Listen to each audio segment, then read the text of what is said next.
பண்ணலாமே. சரி, இதுக்குள்ள என்ன இருக்கும்னு நீங்க சொல்லுங்க பாப்போம்.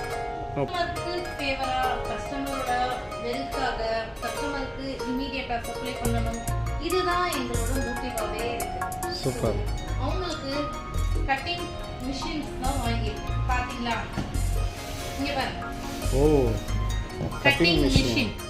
நம்ம கிட்ட 3 கட்டிங் மிஷின் இருக்கு. சூப்பர். அது இல்லாம இது 4வது ஒரு கட்டிங் மிஷின் நம்ம கம்பெனில வந்திருக்கு. Good, congrats. நிறைய கட்டிங் மிஷின் வரும், நிறைய மெம்பர்ஸ் வருவாங்க நம்ம கம்பெனில. ஸோ இந்த கட்டிங் மிஷின் நெக்ஸ்ட் கஸ்டமருக்கு சீக்கிரமா டிஷர்ட் டெலிவரி பண்ணணும், சீக்கிரமா ஸ்டாக் கட் பண்ணணும், சீக்கிரமா டிஷர்ட்டை வந்து கஸ்டமருக்கு சேர்க்கணுன்றதுக்காக அடிஷ்னலாக கொண்டு வந்த கட்டிங் மிஷின் தான் இது. Good madam. அக்கா அவங்களோட தங்கச்சியை பார்க்கணும்ல, இவங்க தான் அவங்க தங்கச்சி. எப்படி இருக்காங்க? நல்லா ஸ்லிம்மாக இருக்காங்க.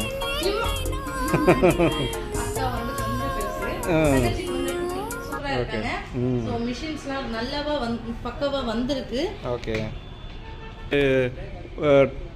30,000 இன்வெஸ்ட் பண்ணியிருக்கோம் இந்த மிஷின்ஸ்க்கு மட்டுமே.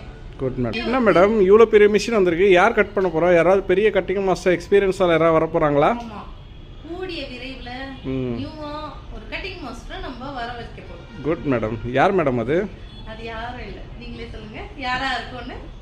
எனக்கு தெரிஞ்சு ஒரு சீனியர் எக்ஸ்பீரியன்ஸ்டு ஒரு 10 வருஷம் கட்டிங் பண்ணுற ஆளாக இருக்கும்பாங்கன்னு நினைக்கிறேன். அதுதான் இல்லை. கட்டிங் தொழில நம்ம வந்து இறங்கினா எப்படி இருக்கும்? வேற லெவலில் பண்ணுவீங்களே. நீங்கள் தான் கட்டிங் மாஸ்டரா? கட்டிங் மாஸ்டரும் நம்ம தான். Congratulation madam. இனி ஃபியூச்சர் வீடியோஸ்ல நானே கட்டிங் பண்ண போறேன். குட்.